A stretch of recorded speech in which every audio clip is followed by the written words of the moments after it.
Bueno, continuando con el tratamiento, vamos a seguir con el manejo a base de inotrópicos. Estos se utilizan en pacientes con gasto cardíaco muy disminuido, no en casos secundarios a hipovolemia, en los que en primera instancia tenemos que corregir la causa de la hipotensión. Y como les había dicho, tenemos que tener una monitorización estrecha en pacientes en los que empezamos el tratamiento con inotrópicos por el riesgo de taquicardia sinusal, isquemia y arritmias.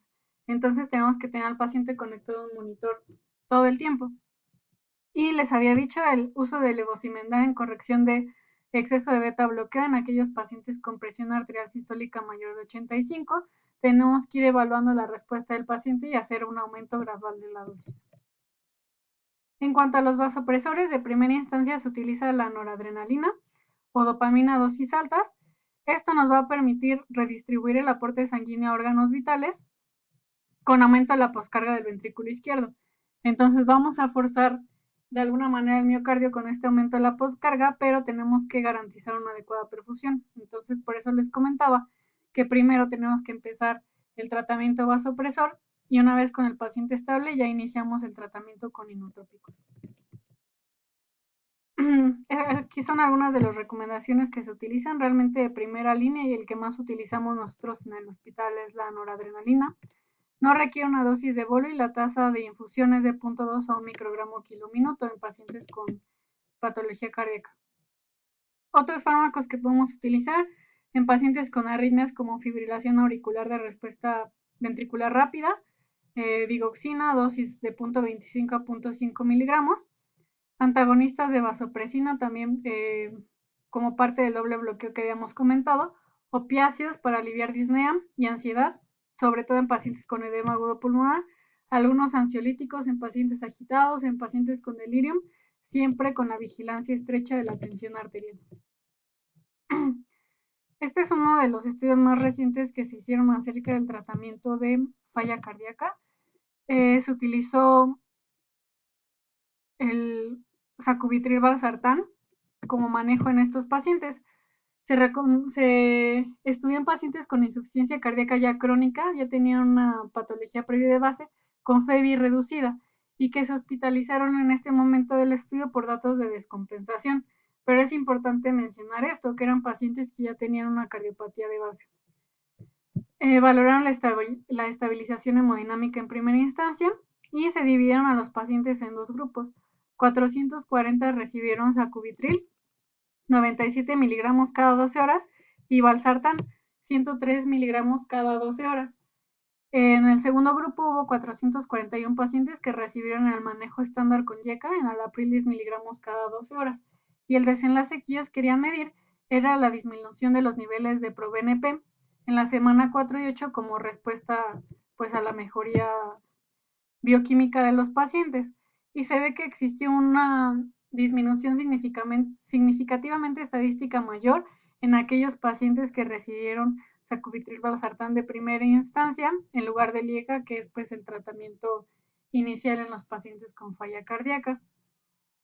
Realmente pues es un estudio bastante bueno, el tiempo de valoración pues fue corto en estos pacientes y pues habría que hacerlo en pacientes que debutan con una falla cardíaca, no que ya tenían la patología crónica. A veces esos pacientes pues están un poco más compensados en cuanto a la cardiopatía que tienen. Pero pues para tenerlo en cuenta tal vez sea algo que modifique de manera posterior las guías. Otras medidas de tratamiento, la terapia de reemplazo renal en aquellos pacientes que cursan con oliguria o con hipercalemia mayor de 6.5, acidosis metabólica grave, refractarios a manejo y en aquellos pacientes que cursan con necesidad de ultrafiltración que no responden de manera adecuada al uso de diuréticos. Los dispositivos de asistencia mecánica, el balón de contrapulsación intraórtico, que se da como apoyo circulatorio antes de una intervención quirúrgica o dispositivos de asistencia ventricular. Estos se consideran terapias puente. Otras intervenciones para aliviar los síntomas, toracocentesis en pacientes con derrames pleurales grandes, paracentesis, únicamente con la finalidad de aliviar los síntomas de sobrecarga. Este es un cuadrito que viene en la guía también europea, que nos habla acerca de varios tipos de pacientes y qué tipo de asistencia mecánica circulatoria es como la mejor para ellos. Entonces, por ejemplo, en el primer caso tenemos a pacientes ya con choque cardiogénico, clasificaban como un IJA 4. Son pacientes con inestabilidad hemodinámica que ya están con las dosis adecuadas de inotrópicos, de vasopresores y que aún así persisten con datos de hipoperfusión. Entonces aquí nos marca el dispositivo pues a los que ellos serían candidatos y la supervivencia que tiene un año. Y así nos marcan dependiendo de la gravedad y de la hipoperfusión que tengan nuestros pacientes, el tipo de dispositivo que les daría un cierto beneficio. Vamos a hablar rápidamente de edema agudo pulmonar. Las causas, pues les habíamos comentado previamente: isquemia, falla de ventrículo izquierdo, disfunción de músculos papilares o causas mecánicas, como la ruptura septal, miocarditis, síndrome de Takotsubo, disfunción valvular aguda, insuficiencia aórtica grave aguda con o sin disección aórtica y regurgitación mitral grave. Pero realmente todas estas pueden ser causas también de descompensación o de origen de una falla cardíaca aguda. Como saben, pues el edema agudo pulmonar es parte de la evolución de esta falla cardíaca. Entre otras causas, las taquiarritmias, fibrilación auricular, crisis hipertensivas, estatus postparo, oclusión de la salida del tracto del ventrículo izquierdo, causas tóxicas o metabólicas, en aquellos pacientes que ya tenemos con manejo previo con una sobredosis de betabloqueo calcioantagonista, presencia de feocromocitomas o tamponade cardíaco. Entonces, pues lo que podemos observar en todas estas causas, como les había dicho, es que también son causas de falla cardíaca aguda. Entonces, tenemos en estos pacientes que presentan un choque cardiogénico, tienen gasto cardíaco bajo. Esto va a aumentar la presión al final de la diástole de ventrículo izquierdo y aumenta de manera consecuente la presión de la aurícula izquierda, generando edema agudo pulmonar. Habíamos dicho que había alteración en el intercambio gaseoso en estos pacientes, y aquí lo importante y lo que habíamos planteado antes con el hecho de realizar diferentes estudios como el ecocardiograma, electro, radiografía de tórax, ultrasonido pulmonar, pues es diferenciar causas cardiogénicas de no cardiogénicas. Y aquí lo comentamos con los diferentes tipos de abordajes. En cuanto al ecocardiograma, lo que tenemos que evaluar es la disfunción sistólica. Esta puede ser difícil de evaluar, sobre todo en el ecocardiograma transtorácico, pero si la unamos al uso del ultrasonido pulmonar, tiene un mayor pues, registro de estos pacientes con insuficiencia respiratoria aguda hipoxémica por otra causa. En estos pacientes vamos a encontrar en la mayoría de ellos ya alteraciones de FEBI, con diámetro inferior de la vena cava mayor de 23 centímetros y derrame pleural. Puede ser bilateral, comentan alguna bibliografía que puede ser de predominio izquierdo. Y esto si se están realizando en un paciente de manera secuencial, un paciente que tenemos en vigilancia en una unidad coronaria, pues tenemos un valor pronóstico para ver cómo está respondiendo al tratamiento. Esta es una visión 4 cámaras que tenemos de ecocardiograma que nos permite pues evaluar la integridad de las mismas. Aquí nos marca el diámetro de la vena pulmonar que habíamos comentado mayor de 23 centímetros. Se considera ya el paciente presenta datos de, aquí se ve mejor, de edema agudo pulmonar. Y si tenemos un paciente que tiene todos estos hallazgos y además tiene el antecedente de algún tipo de isquemia, de arritmia, que ya tiene una falla cardíaca, que viene infectado, pues realmente el diagnóstico nos orienta más hacia el origen cardiogénico. En cuanto al ultrasonido pulmonar, lo que tenemos que hacer es valorar la presencia de líneas B, que estos son el reflejo de tabiques interlobulares subpleurales engrosados. Y también, si nosotros estamos monitorizando a nuestro paciente de manera secuencial con un ultrasonido, pues es pronóstico, nos permite evaluar la gravedad y qué tanto presenta una adecuada respuesta al tratamiento. Entonces aquí nos marcan un ultrasonido pulmonar normal. Esto que nos marcan las flechas son la sombra acústica de las costillas, que en algunos casos se puede confundir con líneas B y dar pues una interpretación errónea del estudio. Aquí nos marca cómo se ven realmente las líneas B. Entonces hay que tener eso en cuenta al momento de evaluar a nuestro paciente. En la radiografía de tórax pues vamos a encontrar aumento de la silueta cardíaca, para descartar causas infecciosas, pues ausencia de broncograma aéreo, el derrame pleural que habíamos dicho que puede ser bilateral, aunque se maneja de predominio izquierdo. y las opacidades que están uniformemente distribuidas, que no predominan de algún lado en específico. Para el diagnóstico tenemos que hacer una determinación seria de troponina y péptidos natriuréticos que permanecen elevados y que se encuentran elevados a títulos mayores de los esperados en fallas cardíacas o en algunas otras entidades, como habíamos comentado, la fibrilación por edad, obesidad. Alteración del estado neurológico, tenemos que determinar electrolitos, osmolaridad y toxinas que pueden explicar también la sintomatología, y la toracocentesis para valorar las características del líquido en caso de que tengamos derrame.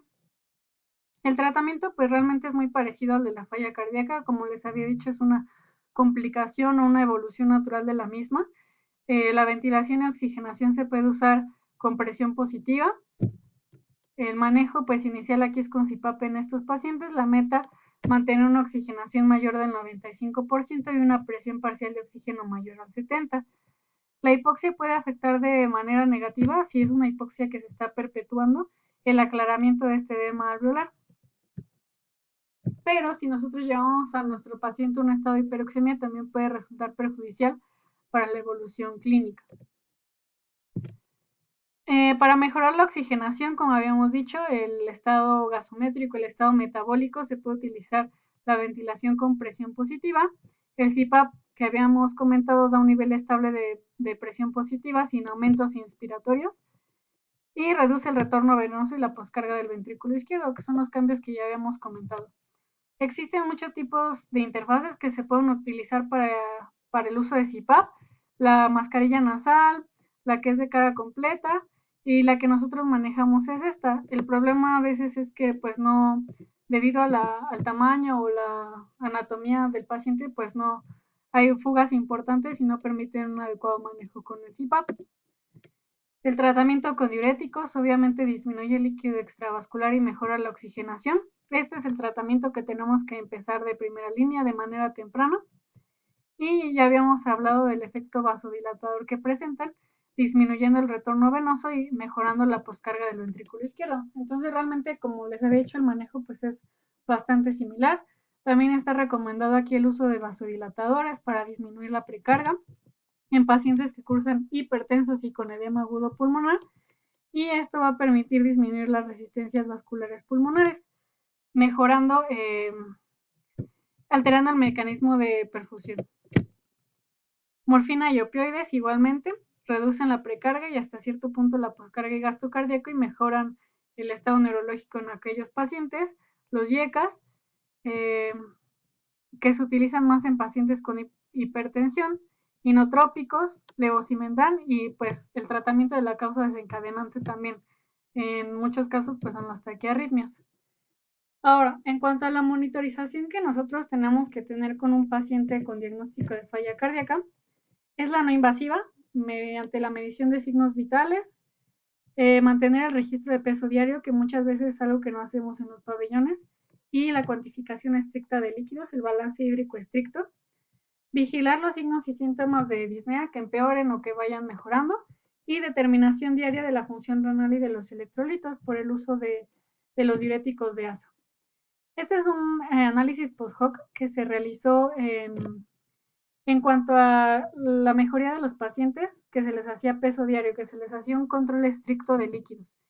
En cuanto a los resultados, pues en aquellos pacientes en los que se hizo este control estricto y que se estuvo manejando el peso diario, tuvieron una mejoría sintomática importante con respecto a los que no se hizo este seguimiento dentro de las primeras 24 horas.